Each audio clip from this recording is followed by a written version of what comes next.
This isn't money, it's debt. Since 1971, they've been lying to you about how wealth actually works. Fake money, fake freedom, fake dreams, and it's all by design. My father taught me the rich man's game when I was young. What school taught you about money? Nothing. And that's intentional, because the game the wealthy play, they're making sure you never learn it. I understood early on that keeping the working class grinding away means never teaching them what those at the top already know. Back in '97, there was a book that came out explaining what wealthy families teach their children about money, things the average family never discusses. Being broke, it damages you. I've seen it. And what really gets me is how rotten our educational system has become. Everyone knows the banks are crooked. Everyone knows politics is a cesspool. But education, it's just as corrupt, maybe worse. Because we're talking about banks and politicians, that's one thing. But this is where we send our kids, trusting these institutions to prepare them for life. Instead, they're being kept ignorant about the most fundamental things.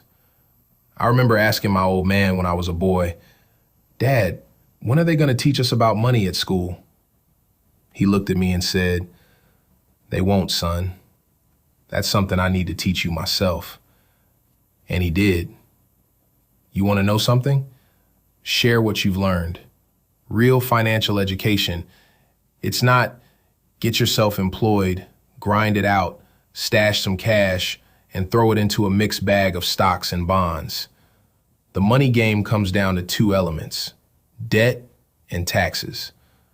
1971, Nixon severed the dollar from gold. Our currency became nothing but debt from that moment forward. And we're still telling young people to pursue a job, work themselves to the bone, save their pennies, and avoid debt at all costs. Who's feeding them this garbage? It's the most backwards advice imaginable. There's this book that opens with, "Saving money will make you wealthy." Ever hear that growing up? We all did. But think about it. Why would you save it? Why would you break your back earning it when they're printing it up faster than you could ever work for it? Why keep saving when they're running the printing presses day and night? The wealthy don't work for money. They don't touch that stuff. It's subtle how they do it. They don't announce, "We're training you to be a worker bee forever." But they educate you in such a way that's exactly what you become. So what was my father trying to show me those first few months working for him? What was the lesson? He taught me the hard way about money. He said, if you're going to succeed in this life, you need to learn from someone who's been in the arena, not some theorist on the sidelines. In school, you have no idea if your instructor knows what they're talking about. That's where the frauds come from. I told him, "Dad, I want you to teach me about money." He said, "All right, but here's the deal. You work for me for nothing." For nothing? Why? I thought he was crazy. He explained, "If I pay you, your mind becomes an employee's mind. Your thinking changes. But if you learn to never work for money itself, you'll end up rich." Powerful stuff. Once you hand someone a paycheck, their brain shuts down. They've been promised a pension, job security, which is just a paycheck in disguise. Give a man a fish, he eats today. Teach him to fish, he eats forever. Most struggling people mix up assets and liabilities. They think their house is an asset. Wrong. It's a liability. An asset is a thing, like a property. Cash flow is action. To know if something's truly an asset or liability, you need both. The thing plus the direction money's moving. If cash is draining out of your wallet, it's a liability. If cash is flowing into your wallet, that's an asset. Simple as that. I own 287 rental properties, real assets. Every single month, cash flows in. Meanwhile, plenty of folks have that big, beautiful house on the hill with cash pouring out. They're going underwater and they don't even realize it. It's a mindset shift. Here's something else the struggling don't grasp. The biggest expense for most people is taxes, and we don't even see it happening. Isn't that strange? You glance at your pay stub, think something doesn't look right, not realizing the government's got their hand deep in your pocket and you're doing absolutely nothing to reduce it. This is the critical difference between the wealthy and everyone else. The rich don't work for money, and their number one expense is managed differently: taxes. See, there are three types of income: earned, portfolio, and passive. Earned income, that's when you have a job. Doctor, programmer, whatever, you're working for wages. Portfolio income, you buy Apple stock at $10, sell it at 20, capital gains. But passive income, cash flow, that's the one that's never taxed. All these people screaming right now about taxing the rich, good luck with that. Because most folks complaining don't understand these three income types. And the wealthy don't have jobs anyway. They have assets. So your average person out there, the struggling family, they send their kid to school, and none of this gets taught. Very few people understand what I do. Make $1 million and pay 0 taxes. My father taught me that playing Monopoly. That's where it started. 4 greenhouses, 1 red hotel. Or look at McDonald's. Ray Kroc understood this. McDonald's isn't in the burger business. They're in the real estate business. They sell hamburgers, sure, but they buy property, and they pay no taxes. You know Bezos made $16 billion one year? How much tax did he pay? It's all completely legal. Anyone can do it. Everyone could do it.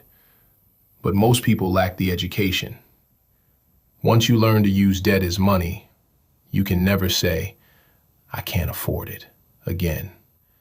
Because the banks will hand it to you. After the 2008 crash, banks gave me $300 million, tax-free. Ask the average person why they don't use debt. They can't even get approved for a loan because their credit scores are destroyed. School teachers will never explain this because they don't know it themselves.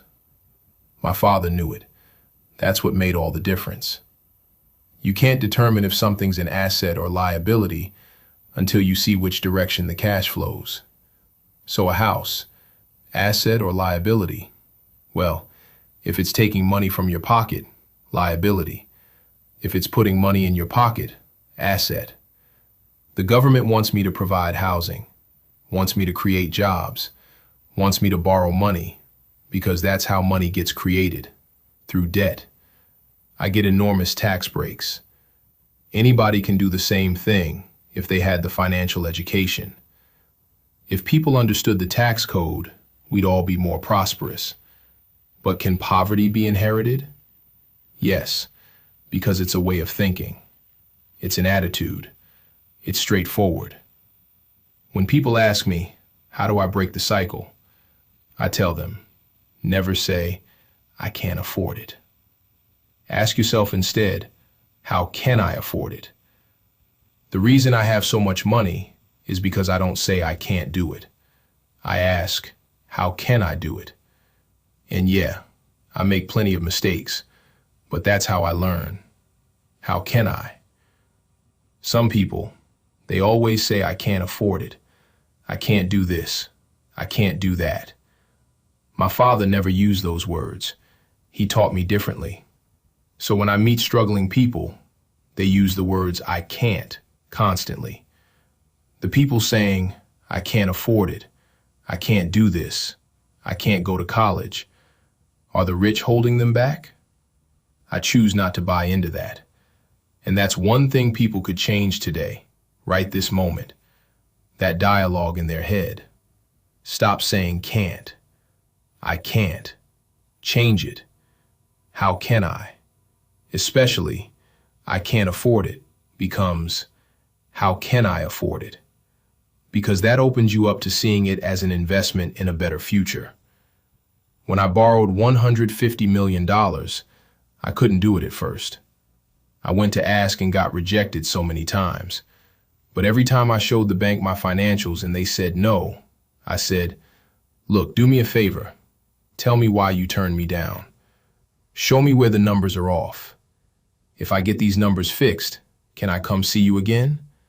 They'd say, "Sure." It's called rejection. Same thing happened when I was courting my wife. Took 6 months before she said yes.